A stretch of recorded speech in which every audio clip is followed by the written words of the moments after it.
Dari meja redaksi sudah terhubung dengan Kepala Biro Komunikasi dan Pelayanan Publik Kementerian Kesehatan Dr. Siti Nadia Tarmizi dan anggota Dewan Redaksi Media Group Elman Saragi.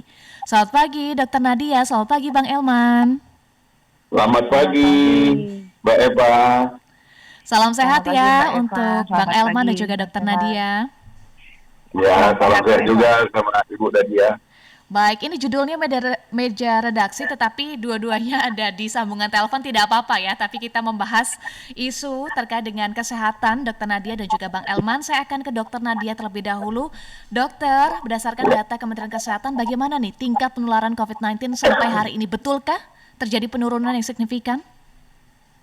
Ya, kalau kita lihat mengenai situasi pandemi COVID-19 kita ya, tentunya kalau kita perhatikan sudah hampir 12 bulan ya sebenarnya kalau kita lihat bahwa pandemi di Indonesia ini terkendali. Ya. Dan kalau kita lihat catatan kita kemarin, jumlah kasus konfirmasi itu terus menurun. Kalau kemarin kita tahu dengan adanya varian XBB, Ya. XBB1, puncak kasus itu sudah terlewati dengan angka kurang lebih sekitar 10.000. Dan saat ini kalau kita bandingkan kasusnya terus turun dari 1.000 dan kemarin dilaporkan ada 468 kasus yang turun juga dari hari sebelumnya yang sekitar 538.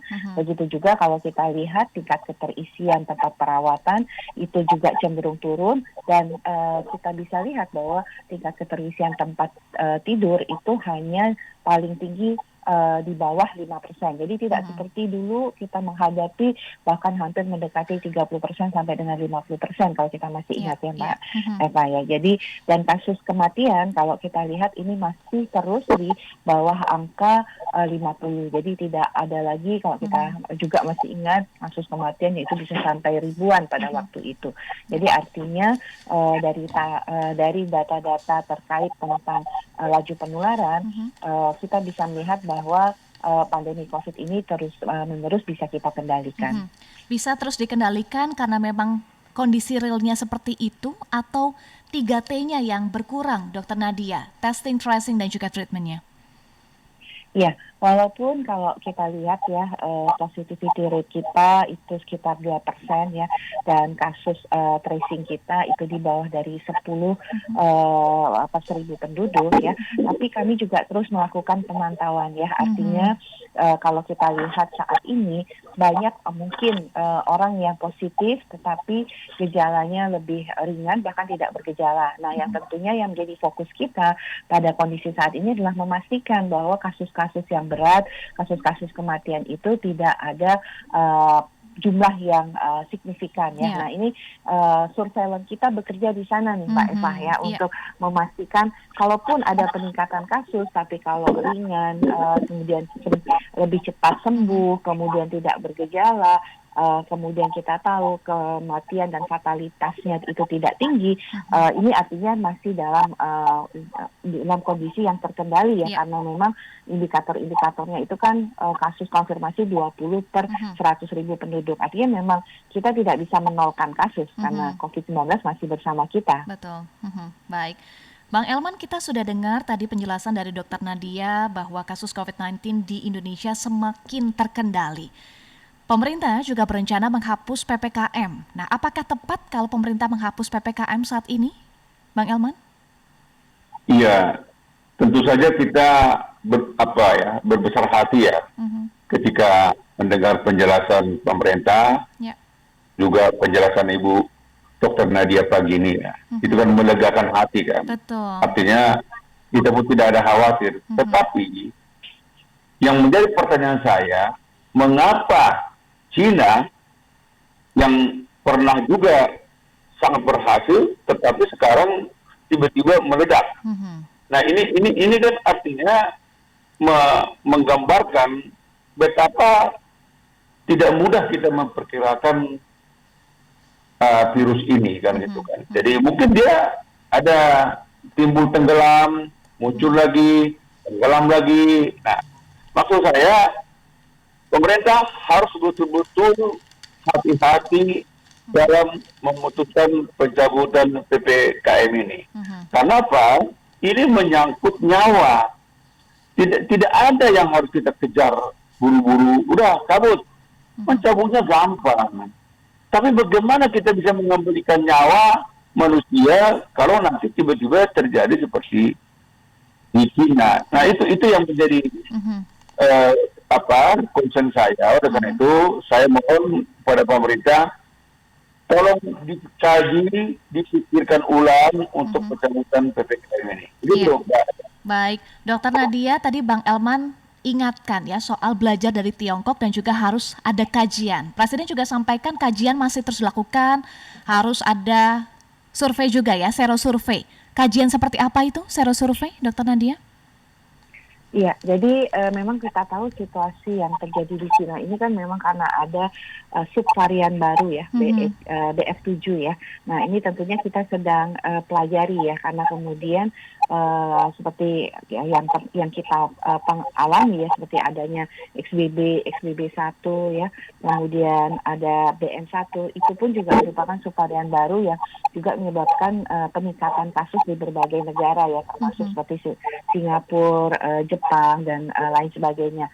Nah, memang kalau kita lihat negara-negara seperti Australia, Jepang, Cina, ini memang kalau kita lihat ke belakang, bahwa memang mereka memiliki suatu sistem testing yang sangat baik ya. Kemudian juga kalau kita lihat bahwa memang selama ini kasus mereka itu memang cenderung tinggi. Nah, kalau kita bagaimana upaya kita, tentunya ini jadi salah satu juga pertimbangan kita untuk mempelajari situasi-situasi yang terjadi di negara-negara lain sebagai benchmark ya. Tapi kemudian kita juga beberapa hal yang kemudian tadi sebagai tindak lanjut dari arahan Presiden adalah kita menyiapkan kajian sebaik mungkin. Kajian ini dalam arti satu, bahwa kesiapan fasilitas pelayanan kesehatan harus betul-betul menjadi prioritas. Artinya kembali bahwa kalaupun PPKM kita cabut, bukan berarti COVID-19-nya hilang. Jadi kita harus selalu waspada. Kedua adalah menyiapkan mitigasi kalau terjadi lonjakan-lonjakan, kesiapan fasilitas seperti apa, kesiapan obat seperti apa, dan sebagainya. Dan yang ketiga yang paling penting juga adalah bagaimana peran serta masyarakat ini. Bahwa masyarakat harus betul-betul memahami, kita terus-menerus lakukan edukasi bahwa pencabutan PPKM itu bukan artinya berakhirnya COVID-19 ya, tapi PPKM seperti kita tahu adalah pembatasan kegiatan masyarakat. Nah, kita tahu ya Mbak Esa, Bang Elman ya, bahwa sekarang pembatasan kegiatan masyarakat kan sudah hampir berjalan seperti normal ya. Pembelajaran tatap muka, wisata, kemudian perdagangan, berbagai aktivitas budaya, konser musik, pertandingan olahraga, kan kita sudah mulai menuju ke arah normal ya setelah pasca COVID-19. Tapi tetap masyarakat harus kita siapkan. Jadi hal-hal ini yang kita kaji, kita bahas. Nah, terakhir tentunya serosurvei ya. Serosurvei ini untuk mengetahui sebenarnya imunitas yang terjadi bagi individu maupun di kelompok. Ini menjadi penting. Mengapa kemudian kalau kita lihat ya dari Januari atau dari perjalanan awal kita ya, waktu Alpha itu Januari 2021 jumlah kasus itu sekitar puncaknya 15.000, kemudian kita ketemu Delta 50.000, ketemu Omicron itu hampir 60.000, tapi angka kematiannya atau fatalitasnya terus menurun.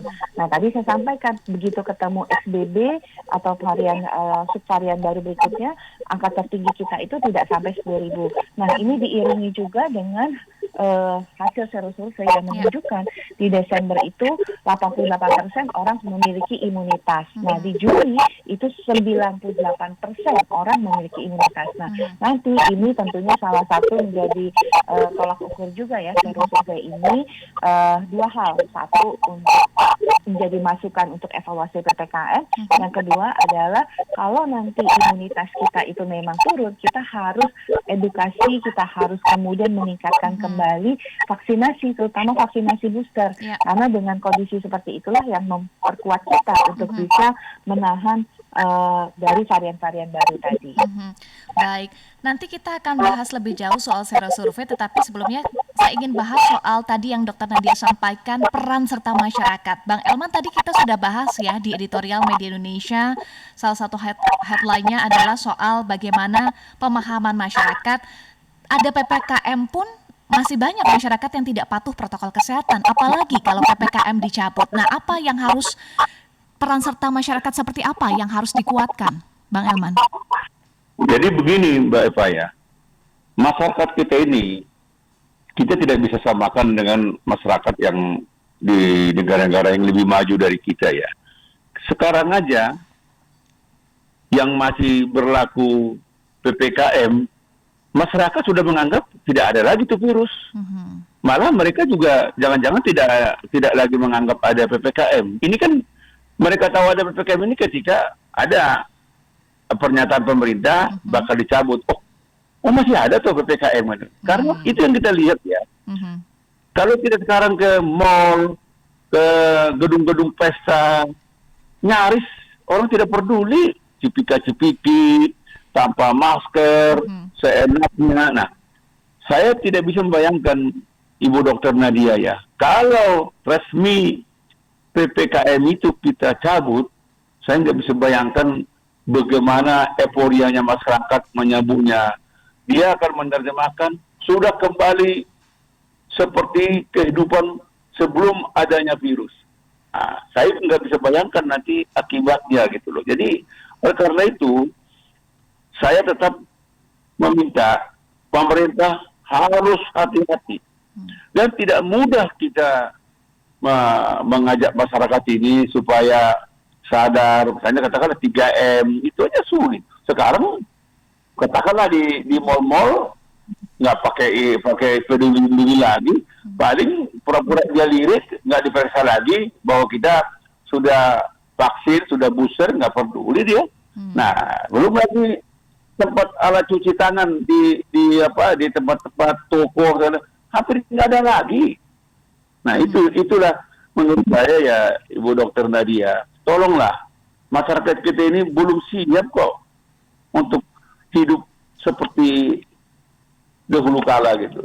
Begitu Mbak Eva. Baik, gimana Dokter Nadia soal edukasi ini, pemahaman masyarakat? Dokter Nadia? Ya, memang pengalaman ya Mbak Eva, Bang Elman, bahwa mengedukasi masyarakat itu memang tidak mudah, terutama untuk kesehatan. Seperti misalnya cuci tangan. Sebenarnya cuci tangan ini kan sudah ada dari lama ya, baik dalam perilaku hidup bersih dan sehat, kemudian kita juga berbicara tentang germas. Nah, tapi pada waktu pandemi, kemudian ada COVID-19, kemudian nih cuci tangan menjadi poin utama. Ya, kami menyadari bahwa memang dari sikap kepatuhan terhadap bukan hanya protokol kesehatan, terhadap testing pun tadi Mbak Eva juga sampaikan, terjadi penurunan ya di dalam masyarakat, karena sekarang masyarakat kita cenderung hanya flu biasa gitu, jadi nggak mau testing begitu ya, hanya istirahat terus hilang gitu ya. Mungkin karena ini salah satu juga ya terjadi penurunan kondisi tersebut. Tapi kalau kita lihat pertama bahwa kita belajar ya pandemi-pandemi terkait flu sebelumnya seperti flu Spanyol, kemudian flu Hong Kong, bahwa akhirnya penyakit-penyakit yang menyebabkan pandemi yang bersumber dari infeksi pernafasan ini cenderung dia akan menjadi flu biasa seperti itu ya, karena kemudian angka kematian dan fatalitasnya yang sangat rendah. Nah, ini kita sebenarnya kalau melihat pola tersebut juga hampir mirip-mirip ini di COVID-19 ya. Jadi artinya kita lihat memang hanya pada kelompok-kelompok rentan seperti lansia, orang punya komorbid, orang yang belum melengkapi vaksinasinya, itu yang memang angka kematiannya cukup tinggi. Nah, tentunya dari sisi penanganan ini sudah terjadi betul-betul pengendalian yang lebih baik ya, artinya dalam hal COVID-19. Jadi orang bisa positif tapi kemudian tidak fatal, itu memang pola yang terjadi selama ini kalau kita lihat pada pandemi-pandemi sebelumnya. Ini yang pertama. Yang kedua adalah edukasi masyarakat. Menurut saya tantangan yang cukup berat bukan hanya di sisi protokol kesehatan dan testing, tapi juga adalah bagaimana vaksinasi, karena vaksinasi ini adalah kunci. Waktu kita menghadapi Delta, mungkin kita masih ingat bahwa jumlah orang yang divaksinasi itu masih sangat kecil, hanya sekitar 10%. Nah, tapi pada waktu kita menghadapi Omikron, kasusnya lebih dari Delta, tetapi fatalitasnya jauh lebih rendah daripada Delta. Ini karena imunitas. Nah, ini yang kita kerja, karena PR kita untuk vaksinasi booster pertama itu masih 30%.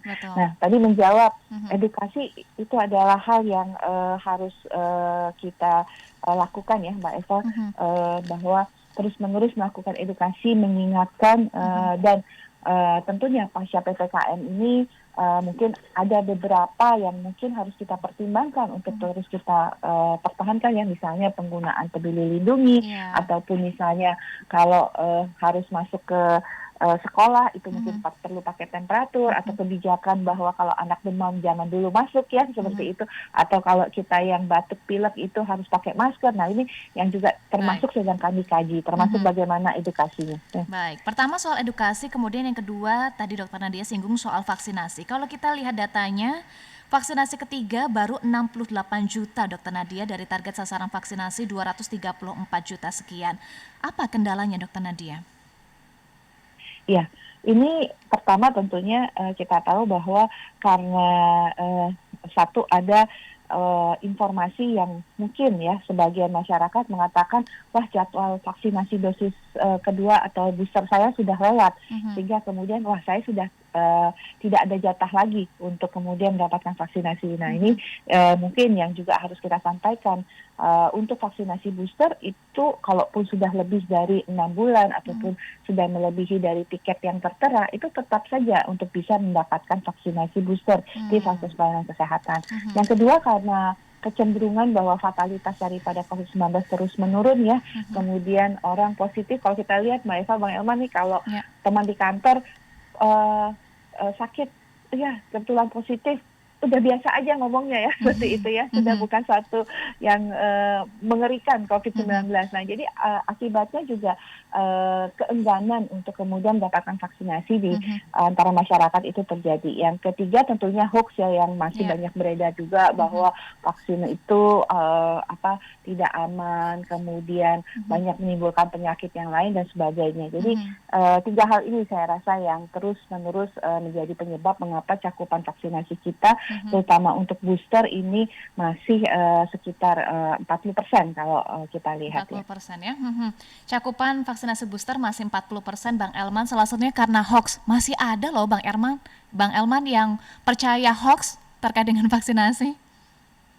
Nah, kalau saya sih percaya apa yang dijelaskan oleh Ibu Nadia itu, masih ada yang orang percaya kepada hoax. Tapi jangan lupa ya, kita ini kan tinggal di lingkungan RT RW kan. Saya sering nanya kepada RT RW, ini di puskesmas sudah ada nggak? Nggak ada, katanya gitu. Sehingga saya jujur aja, Ibu Dr. Nadia ya, saya dengan istri saya harus ke RSPAD untuk yang keempat ya. Untuk yang keempat. Dari saya ke RSPAD, itu pun karena ada saudara dokter di sana. Dia bilang, sini aja Bang, katanya. Nah, saya kan saya ingin membooster keempat anak-anak sama pembantu misalnya itu. Tidak ada, katanya di puskesmas nggak tersedia gitu. Setidaknya informasinya tidak ada atau tidak ada gitu. Nah, ini yang saya selalu menyoroti dari dulu, bahwa pelayanan di pemerintahan kita ini ya panas-panas tai ayam katanya. Ya kalau lagi hangat, bukan main namanya. Tapi kan sekarang sudah pandemi ini sudah mulai landai, ya masyarakat juga abai, ya puskesmas juga lebih abai lagi.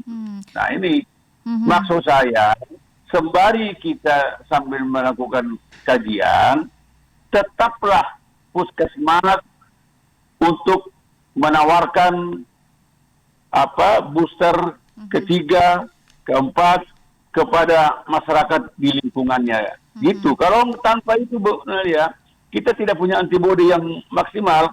Saya khawatir kita akan mengalami seperti di Tiongkok, gitu, Mbak Eva. Iya, betulkah Dr. Nadia bahwa akses vaksinasi keempat ya, dosis keempat belum sampai ke puskesmas, karena kalau kita lihat datanya juga vaksinasi keempat baru sekitar 1 juta. orang yang mendapatkan Ya. vaksinasi. Iya, memang kalau untuk booster kedua ini kan baru untuk tenaga kesehatan dan lansia ya.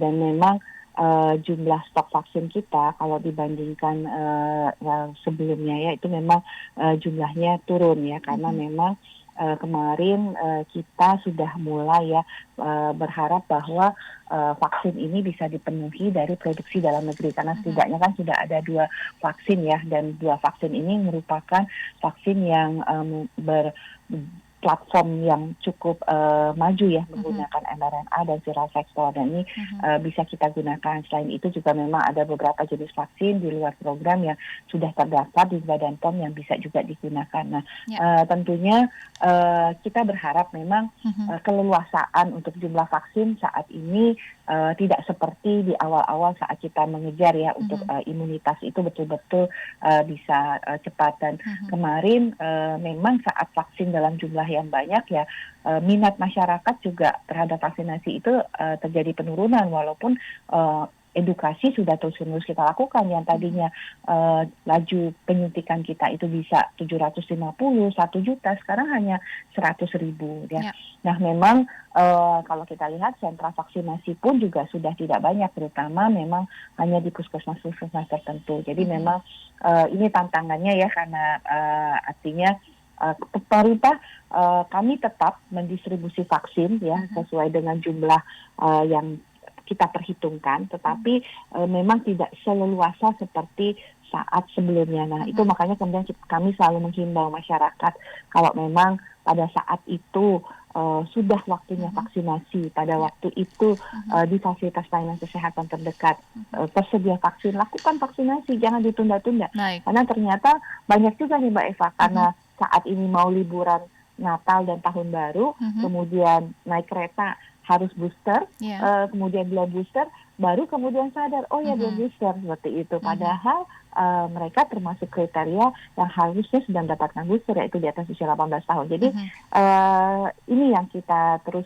sampaikan kepada masyarakat bahwa kalau memang sudah waktunya untuk mendapatkan booster ataupun kemudian vaksinasi dosis keduanya belum lengkap karena kita baru 75% yang vaksinasi dosis lengkap. Nah ini menjadi penting. Informasinya bisa diakses kemana Dr. Nadia? Ya, kalau untuk ketersediaan vaksin kita tahu pemerintah daerah melalui situs resmi Dinas Kesehatan itu kita bisa ketahui.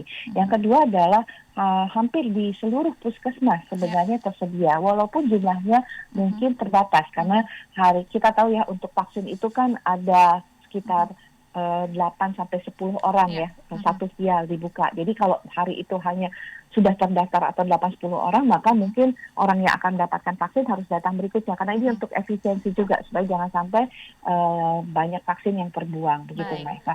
Tapi kita pastikan puskesmas pasti tersedia vaksinnya, hanya mungkin waktunya harus ada pengaturan sedikit untuk efisiensi penggunaan vaksin. Pertama, concern dari pemerintah edukasi, kemudian yang kedua vaksinasi, dan sekarang sedang melakukan kajian serosurvei. Targetnya kapan selesai kajian ini, Dr. Nadia? Serosurvei akan kita lakukan, sekarang sedang dalam proses persiapan. Januari itu kita akan lakukan untuk proses pengambilan sampelnya ya. Kalau kita lihat ya, karena kita sudah 2 kali melakukan serosurvei, ini nggak terlalu lama ya. Mungkin di akhir Januari kita sudah punya hasilnya. Di akhir Januari ya. Baik, Bang Elman, RSDC Wisma Atlet juga rencananya akan berhenti beroperasi tanggal 31 Desember. Nah, menurut Anda Bang Elman, ini keputusan yang tepat atau tidak? Selain PPKM yang juga akan dicabut rencananya. Saya sih kalau itu ditutup, ya saya menganggap pemerintah terlalu percaya diri aja gitu. Sepertinya pemerintah ini sudah bisa memaksa virus itu tidak akan ada lagi. Saya sih menyarankan jangan terlalu percaya diri. Tetaplah apakah standby-kan satu tower, selalu harus ada siap siaga. Kita kan nggak tahu tiba-tiba virus ini betul-betul meledak seperti di Tiongkok. Kita kan nggak tahu. Jadi saya sih tetap menyarankan pemerintah jangan terlalu percaya diri hanya untuk mengejar bahwa Indonesia sudah mampu menghentikan PPKM. Padahal sebetulnya kan hal-hal lain kan belum terpenuhi. Yang seperti saya katakan tadi, ya jujur aja, kita sih nggak mau menegatifkan peran puskesmas ya. Tapi kalau katakanlah kalau masyarakat yang haus vaksin ini tidak mencari-cari, mereka juga tidak proaktif. Anda bisa bayangkan kalau masyarakat yang memang kerjanya serabutan, berangkat pagi keluar sampai malam, kapan dia paham tentang arti booster? Dia nggak paham. Nah, mereka ini harus diberi pemahaman. Padahal virus ini tidak memandang statusnya apakah dia presiden, apakah dia menteri, apakah dia dokter, apakah dia tukang pemulung dan sebagainya. Dia tidak pilih-pilih. Pokoknya ada antibodi yang lemah, dia masuk.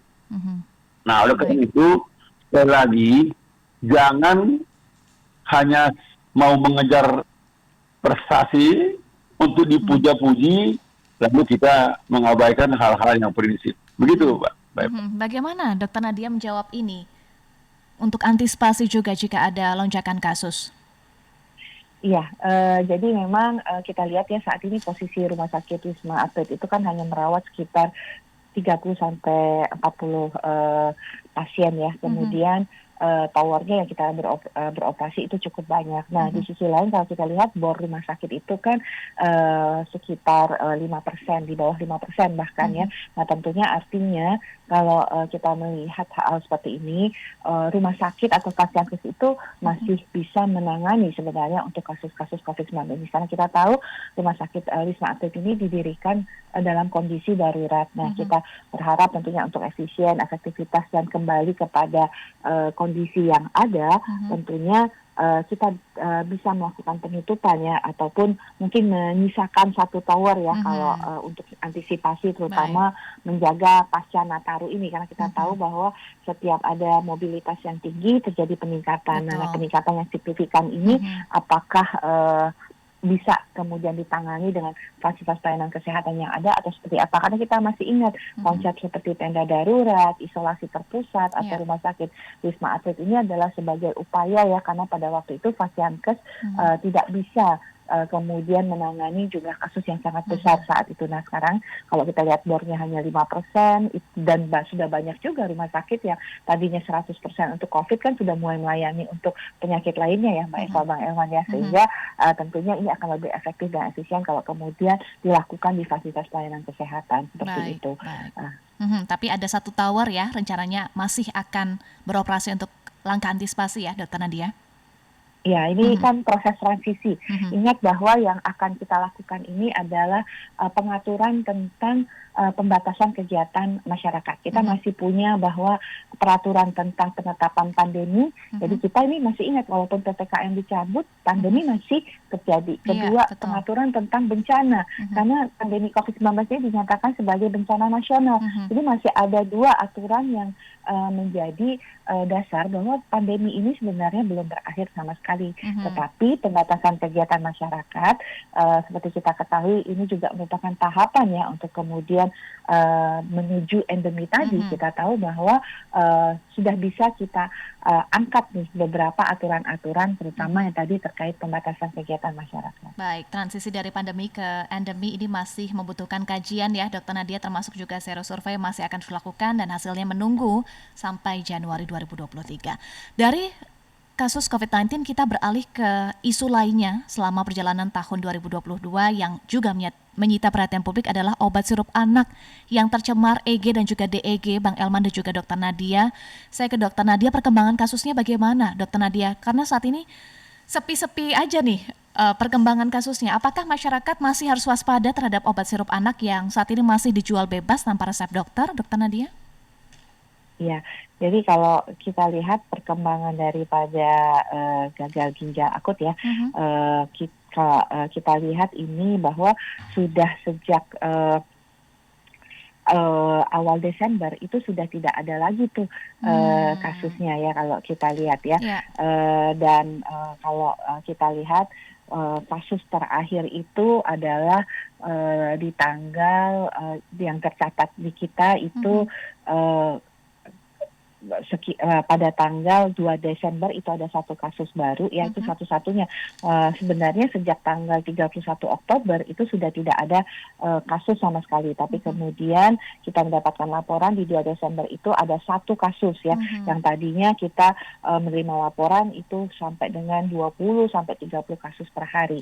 Nah, memang sejak kita mengumumkan di tanggal 18 Oktober tidak menggunakan obat dalam bentuk sirup ataupun cairan, jelas terjadi penurunan kasus baru maupun kematian. Ya. Kematian pun kalau kita lihat itu terjadi terakhir itu di tanggal 14 dan itu hanya satu kematian, yang sebelumnya itu hampir tidak ada kematian. Dan karena memang tidak ada kasus baru ya Mbak Eva ya, saya ingin menjelaskan dulu 31 Oktober itu sudah tidak ada kasus baru, kasus kematiannya itu terakhir di 14 Desember, kemudian pada tanggal 2 Desember ada satu kasus baru dan masih perawatan. Jadi kalau kita lihat ya dari 325 kasus gagal ginjal akut progresif atipikal yang kita tahu nih angkanya hampir tidak berubah ya dari akhir Oktober.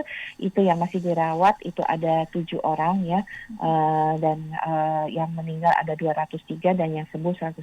Jadi artinya sejak kita menghentikan penggunaan obat sirup maupun obat cair itu terjadi signifikan daripada kasus baru, hampir terjadi penurunan, bahkan saat ini tidak ada, dan otomatis karena kemudian tidak ada kasus baru, begitu juga kematian ya. Selain karena kita juga tahu bahwa ada antidot yang kita berikan yaitu fomepizol yang kemudian menurunkan angka kematian pada waktu periode kasus gagal ginjal akut itu masih ada. Jadi kalau kita lihat dengan penghentian di 18 Oktober, kemudian Badan POM merilis ya beberapa jenis obat yang kemudian dinyatakan aman di 23 Oktober, kemudian kita tahu 25 Oktober kita mulai menggunakan fomepizol, 31 Oktober kita tahu bahwa ada beberapa industri farmasi ya yang memang kemudian dicabut izin edarnya untuk penggunaan obat sirup, dan Badan POM terus ya, karena ada sekitar kurang lebih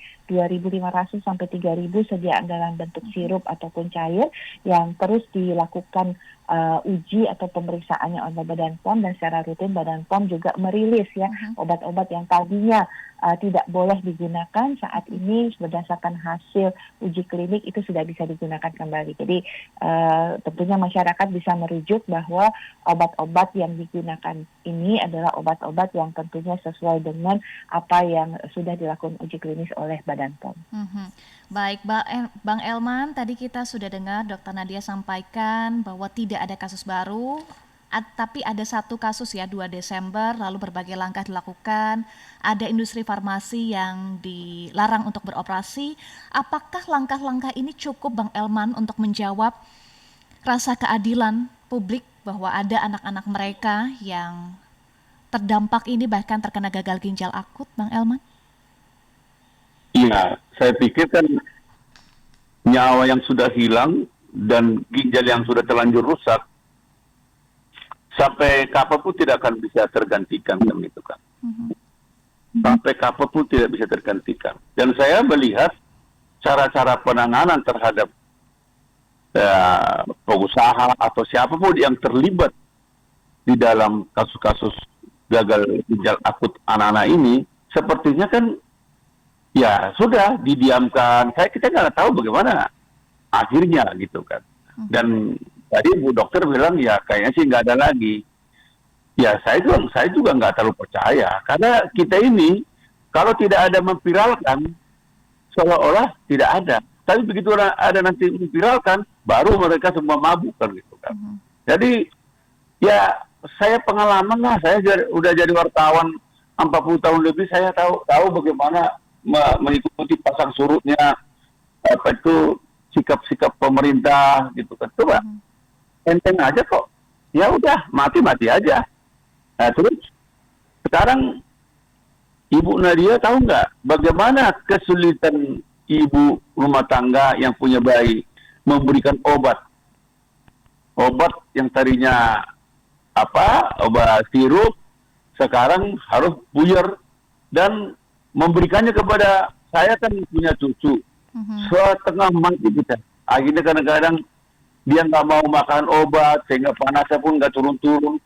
Beda dengan yang dulu. Nah, sekarang bagaimana kita bisa mengembalikan seperti sedia kala mudah memberi obat kepada anak-anak dan tokcer sembuh, tapi tidak membahayakan. Kan ini juga hal yang harus dipikirkan oleh terutama ya pemerintah lah gitu. Jadi sekali lagi saya mengatakan, saya belum terlalu percaya bahwa gagal ginjal akut anak ini sudah reda. Karena mungkin reda karena tidak ada memviralkan. Kalau ada nanti memviralkan, itu bisa rame lagi gitu. Dan kita biasanya baru kita terjaga, baru hirup pikuk, baru kalau ada viral. Kalau nggak ada viral, ya udahlah, mati aja gitu. Itu pendapat saya. Iya, Bang Elman. Dokter Nadia bagaimana menjawab ini? Betulkah kondisi realnya tidak ada kasus baru dan juga tadi ada kekhawatiran Bang Elman punya cucu, tentu ibu-ibu yang mendengarkan ini punya anak, susah Dokter Nadia memberikan obat puyer, obat tablet untuk anak dan juga yang pasti mau yang aman untuk anak-anak mereka, Dokter Nadia. Iya, pertama mungkin saya Mbak Eva ingin sedikit kurang sependapat ya bahwa penanganan pemerintah terkait gagal ginjal akut ini bukan berdasarkan viral. Justru karena kita melihat dari pencatatan yang ada di rumah sakit di bulan Agustus itu terjadi peningkatan yang signifikan terhadap kasus-kasus gagal ginjal akut yang biasanya itu hanya 1-2 kasus, tapi kemudian terjadi peningkatan yang luar biasa, bisa sampai dengan 10 sampai dengan 20 kasus ya. Nah dari situ kemudian itulah yang menjadi dasar bahwa kita mencari ada sesuatu yang berbeda. Kemudian langsung kita melakukan diskusi dengan seluruh rumah sakit dan melihat bagaimana penanganannya. Karena selain jumlah kasus yang meningkat dibandingkan dengan kondisi-kondisi sebelumnya, itu juga terjadi fatalitasnya yang biasanya bukan suatu pola daripada penyakit gagal ginjal akut ya. Jadi memang artinya sistem surveillance kita mendeteksi adanya hal ini yang kemudian kita lakukan penanganan, termasuk juga keputusan dari Kementerian Kesehatan untuk pada waktu itu menghentikan semua penggunaan obat cair maupun obat dalam bentuk sirup itu merupakan suatu upaya konservatif supaya jangan bertambah lagi ya korban-korban tersebut. Yang walaupun memang Mbak Elman sampaikan mungkin buat orang tua itu akan sangat sulit, tapi bisa bayangkan kalau kemudian kita tidak mengambil pilihan tersebut justru akan makin banyak bertambah korban untuk anak-anak kita ya. Dan kita tahu bahwa memang obat sirup itu memang dimudahkan ya untuk memberikan kepada anak-anak kita. Tapi kita berpikir bahwa menjaga nyawa anak itu menjadi penting. Nah, memang kemudian kita berusaha melihat dari sekian. Kita tahu bahwa prinsip yang menjadi penyebab dari gagal ginjal akut ini yang saat ini masih terus kita lakukan studi kajiannya adalah kemungkinan besar suatu zat toksik. Nah, zat toksik ini kan ada di zat pelarut. Berarti kalau kita lihat di hulunya daripada sirup itu. Nah, ini yang makanya kemudian dikerjakan Kementerian Kesehatan dan Badan POM untuk melihat industri-industri mana yang kemudian obatnya tercemar daripada zat toksik ini. Dan ini yang tidak mudah yang kita singkirkan. Dan saat ini saya rasa sudah ada sirup yang bisa digunakan nih untuk bisa diberikan kepada anak-anak. Tapi kembali lagi bahwa pemberian obat sirup ini kita mengingatkan kepada masyarakat sebaiknya konsultasikan dengan dokter terlebih dahulu ya, karena ada juga kan obat sirup yang memang dijual bebas ya. Bang Elmana ini ya dalam kondisi artinya seperti ini kalau anak sakit sebaiknya kita konsultasikan kepada dokter ataupun dokter anak ya untuk kemudian dapatkan jenis sirup yang aman itu. Bang Elman, kita sudah dengar tadi Dokter Nadia sampaikan penanganan sudah dilakukan oleh pemerintah. Tetapi bagaimana dengan tanggung jawab pengawasan obat ini yang sudah terlanjur menelan korban? Siapa yang harus bertanggung jawab, Bang Elman? Jadi gini, Mbak Eva ya. Pertama, saya kan mau bertanya kepada Ibu Dokter Nadia, pemerintah lah. Apakah sudah bisa dipastikan seluruh obat-obat apa yang sirup itu sudah dihanguskan? Jangan-jangan masih tersimpan sambil menunggu keadaan reda. Nanti begitu ada nanti obat sirup yang direkomendasi, lalu dicampurlah ke situ, kan gitu kan. Nah, ini yang saya meragukan bahwa obat-obat itu semuanya sudah dibumi anguskan. Kedua yang ingin saya katakan, saya kebetulan cucu saya ini kan selama ini sering saya bawa ke dokter di rumah sakit Singapura. Semua yang dia makan itu sirup dan aman. Dan saya kan cerita sama dokternya, ini dokter, ini sirup ini aman gak nih? Wah, saya nggak mau bicara dari negeri Anda. Sirup yang ada di Singapura ini jamin aman dan tidak berbahaya buat anak-anak, dia bilang. Kalau di negara Anda silakan, saya nggak mau ikut campur. Itu yang saya mau katakan. Kenapa di sana tetap bisa sirup dan aman, kalau di sini sirupnya mengandung pencabutan nyawa gitu. Itu Mbak Eva. Iya, Dokter Nadia bagaimana menjawab ini jaminan keamanan obat sirup, obat batuk sirup? Betulkah betul-betul aman setelah ini Dokter Nadia tidak ada korban lagi Dokter Nadia? Ya, satu pasti kementerian dan lembaga betul-betul ya akan bekerja secara profesional. Tentunya fungsi pengawasan ini seperti kita ketahui memang sudah ada tusi dari masing-masing kementerian lembaga, termasuk juga pengawasan dari pemerintah daerah ya. Misalnya peredaran sirup-sirup yang memang sudah dinyatakan oleh Badan POM itu harus ditarik, seharusnya tidak ada lagi ya. Dan kewajiban dari industri farmasi untuk mematuhi aturan ini termasuk juga memusnahkan batch ataupun obat-obat sirup yang memang sudah ditentukan untuk ditarik dari peredaran yang ada di masyarakat. Karena kalau kemudian ini masih ada berarti pelanggaran hukum. Artinya penegak hukum mulai peranannya ada di sini ya. Jadi memang terkait pengawasan ini memang kita lakukan secara lintas sektor ya dan juga lintas program seperti itu.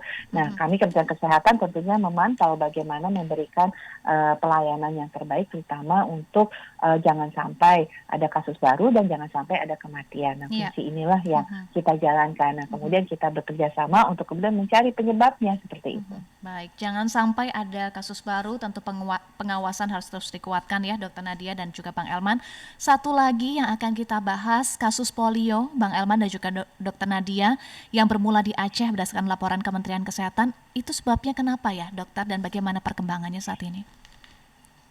Ya, jadi kita tahu bahwa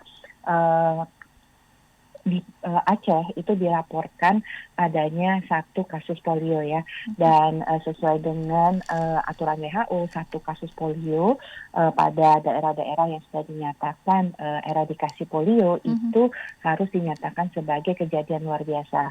Dan kita tahu bahwa penyebab daripada munculnya kasus polio ini adalah cakupan vaksinasi polio yang rendah. Kita tahu bahwa di dalam program nasional kita, anak-anak usia di bawah 12 tahun itu harus melengkapi yang kita sebut sebagai imunisasi dasar lengkapnya. Kemudian setelah di atas 12 bulan itu mendapatkan imunisasi dasar lanjutan. Nah ini tentunya kita tahu bahwa polio diberikan pada usia 1, 2, 3, 4, kemudian di usia 4 bulan harus dilengkapi dengan polio yang jenis vaksin. Nah kita lihat memang cakupan vaksinasi di banyak daerah itu sangat rendah, targetnya itu minimal 90% ya seperti itu.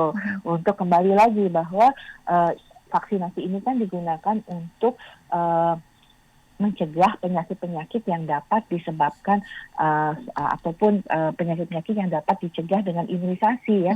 Seperti polio ini sebenarnya tidak ada obatnya. Jadi kalau orang terkena polio dia akan bisa lumpuh dan sangat menyedihkan ya Mbak Eva ya kalau kemudian ini didapatkan pada usia yang sangat muda seperti usia di bawah 5 tahun ya. Dan kita tahu bahwa satu-satunya cara untuk bisa menghindari dari polio ini adalah dengan imunisasi. Nah kemarin itu kalau kita lihat imunisasi dasar lengkap kita bukan hanya polio, tapi juga termasuk BCG, DPT, campak, rubella, hepatitis.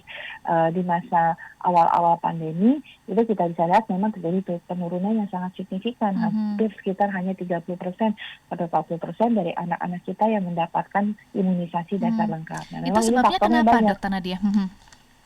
Nah, kemarin pada awal tahun pandemi, tahun pertama pandemi ya, di 2020-2021 masih ada ketakutannya untuk orang tua membawa anaknya ke fasilitas pelayanan kesehatan karena COVID-19. Tapi di 2022 kemarin kita melakukan beberapa upaya percepatan, termasuk seperti bulan imunisasi anak nasional, kemudian bulan imunisasi anak sekolah. Ini adalah upaya-upaya untuk melakukan percepatan dan mengejar imunisasi dasar lengkap. Jadi kalau kita lihat, kita melakukan vaksinasi dengan cara sweeping ke rumah-rumah, membuka berbagai sentra vaksinasi untuk anak-anak ya, karena saat ini pun posyandu sudah bisa dijalankan ya dengan kondisi pandemi COVID-19 yang terkendali ini. Nah, untuk pada kasus-kasus yang terjadi atau dinyatakan adanya KLB polio ini yang kita lakukan kemudian SUPIN, artinya pemberian vaksinasi atau imunisasi polio untuk seluruh wilayah tersebut. Itu makanya kita lakukan kemarin untuk Provinsi Aceh maupun juga termasuk Kabupaten Pidi yang pada saat itu ada kasus. Tentu ini juga harus didukung kesadaran masyarakat, kesadaran orang tua untuk melakukan imunisasi bagi anak-anaknya. Bang Elman, bagaimana nih Bang Elman? Ternyata masih ada masyarakat yang belum sadar pentingnya imunisasi, padahal itu adalah imunisasi dasar, termasuk imunisasi polio. Iya, saya sih menghargai apa yang disampaikan oleh Ibu Nadia tadi ya. Tapi mungkin saya lupa namanya Ibu Dr. Nadia. Zaman Orde Baru, ada itu sekali seminggu itu di kantor-kantor RW atau RT ya, mengumpulkan anak-anak di bawah 5 tahun apa tuh ya. Tiap sekali seminggu ditimbang, dikasih ini, diedukasi, termasuk katakanlah vaksinasi dan sebagainya. Nah, itu saya nggak tahu itu masih ada nggak itu, Ibu Dokter? Masih ada nggak, Itu Dokter? mungkin jauh lebih efektif. Ya, gitu. Masih ada nggak Dokter Nadia yang ditanyakan Bang Elman tadi? Iya, betul. Itu posyandu ya, Bang Elman ya. Posyandu, ya. Ya, jadi posyandu ini kita tahu kan posyandu ada tingkat RT, RW, tingkat lurah, ada tingkat kecamatan yang memang berlangsung, ada yang sebulan sekali, ada seminggu sekali ya, Pak Elman ya. Nah, memang saat pandemi kan karena memang ya pembatasan kegiatan masyarakat dan juga kita tahu memang pandemi COVID-19 kan memang menghentikan beberapa layanan-layanan ataupun kegiatan-kegiatan masyarakat seperti itu. Jadi memang oleh karena itulah juga menjadi faktor penyebab. Itu masih bahkan saat ini di dalam agenda transformasi kesehatan kita, Bang Elman, kita semakin memperkuat peranan daripada posyandu ini. Bahkan kita sedang memperkuat 85.000 yang kita sebut posyandu prima, di mana memang nanti akan memberikan layanan-layanan dan juga ada tenaga kesehatan, karena biasanya posyandu ini kan hanya didatangi saja ya oleh tenaga kesehatan, tapi posyandu prima yang akan kita perkuat ini adalah betul-betul memberikan layanan setiap hari, bukan hanya seminggu kali atau sebulan. Dan ini lebih dekat kepada masyarakat, karena kita tahu kadang-kadang puskesmas itu kan terletak di kecamatan ya, Bang Elman, Mbak Eva ya. Sementara desa itu kan butuh waktu yang cukup panjang untuk masyarakat sampai kepada ibu kota kecamatan. Oleh karena itu posyandu prima adalah salah satu upaya kita untuk mendekatkan layanan dan sifatnya adalah preventif dan promotif, termasuk tadi bagaimana edukasi untuk imunisasi tadi. Baik, layanan kesehatan posyandu yang harus dekat dengan masyarakat supaya semuanya punya kesadaran yang sama ya, Dokter Nadia dan juga Bang Elman, pentingnya imunisasi dasar bagi anak-anak. Tadi kita sudah bahas, Bang Elman, Dokter Nadia, pertama dari kasus COVID-19, kasus gagal ginjal akut, kemudian kasus polio yang selama tahun 2022 ini menjadi perhatian. Kalau kita akan memasuki tahun baru, tentu kita punya resolusi ya, Dokter Nadia juga Bang Elman. Apa nih resolusi kesehatan tahun 2023 untuk juga Bang Elman dan juga Dokter Nadia? Mungkin saya ke Bang Elman dulu ya. Apa resolusi kesehatan di tahun 2023 untuk Bang Elman? Pertama yang saya mau ingin katakan, Departemen Kesehatan itu harus lebih diberi kepercayaan. Jadi jangan juga ada instansi lain yang cawe-cawe di situ. Biar serahkan saja kepada Depkes kesemuanya yang menyangkut kesehatan dan diwajibkan kepada mulai gubernur, bupati, wali kota, camat, lurah harus melaksanakan apa yang direkomendasikan oleh Menteri Kesehatan. Karena kita jangan mengada-ada. Karena yang tahu persis tentang bagaimana, katakanlah seperti menyadarkan kesehatan masyarakat, yang paling gampang adalah melalui posyandu. Yang paling gampang adalah puskesmas. Tapi terkadang kan, terutama puskesmas ini kan, seringkali dia sudah menjadi instansi politis. Jadi oleh karena itu, kembalikanlah puskesmas itu menjadi kewenangan dari Kementerian Kesehatan. Walaupun dia adalah pegawai Pemda. Tetapi seluruh yang dilaksanakan di puskesmas itu adalah menjadi berdasarkan rekomendasi dari Depkes. Kalau kita percayakan sepenuhnya kepada Depkes, saya yakin tidak akan ada kasus-kasus gagal ginjal akut anak-anak, tidak ada polio, tidak ada katakanlah misalnya penyakit-penyakit lain. Itu pandangan saya, Mbak Eva. Baik dari Bang Elman, saya ke Dr. Nadia. Dr. Nadia, apa resolusi kesehatan di tahun 2023 untuk Kementerian Kesehatan dan juga untuk Anda, Dr. Nadia? Ya, baik. Mungkin kita tahu bahwa ada 3 hal ya yang menjadi tugas Pak Menteri Kesehatan. Pertama adalah penanganan pandemi COVID-19. Ya, alhamdulillah kalau kita lihat terus menunjukkan perbaikan dan kita berharap di tahun 2023 kita bisa keluar dari situasi pandemi COVID-19 ini. Yang kedua adalah vaksinasi. Kita tahu vaksinasi cakupannya sudah 70% ya untuk dosis kedua. Memang masih ada beberapa PR dan ini harus terus kita lakukan dalam rangka penanganan pandemi yang terkendali tadi dan betul-betul kita bisa mungkin pada situasi yang endemi. Dan yang ketiga adalah transformasi kesehatan. Tentunya pasca 3 tahun mungkin mengalami pandemi COVID-19, banyak pembangunan kesehatan yang harus kita kejar ya untuk mengejar target-target agar kualitas kesehatan masyarakat kita terus membaik dan memang sesuai dengan target yang diharapkan, seperti misalnya angka kematian ibu, penurunan angka stunting, penanganan TBC, kemudian juga cakupan imunisasi. Nah, ini kami menghimbau tentunya dalam kondisi saat ini kita berharap bahwa masyarakat untuk bisa kemudian memahami dan mengikuti program-program pemerintah, termasuk tadi memberikan perlindungan kepada anak-anak kita dengan melengkapi imunisasinya. Selain itu seperti untuk menjaga kita lebih sehat ya, untuk melakukan aktivitas fisik, kemudian melakukan perilaku hidup bersih dan sehat, itu kita lakukan. Nah, pemerintah juga tentunya kita mewujudkan transformasi kesehatan yang kita tahu ada 6 pilar adalah upaya-upaya untuk kita bisa memberikan pelayanan dan melakukan pembangunan kesehatan yang lebih baik untuk masyarakat. Tentu harapannya agar semuanya sehat. Semoga Bang Elman, Dr. Nadia, kami semua MG listeners bisa sehat terus ya, Dr. Nadia, Bang Elman. Ya. Baik. Ya. Terima kasih. Indonesia sehat, masyarakat sehat. Indonesia sehat, masyarakat sehat. Amin, amin. Terima kasih Kepala Biro Komunikasi dan Pelayanan Publik Kementerian Kesehatan Dr. Siti Nadia Tarmizi.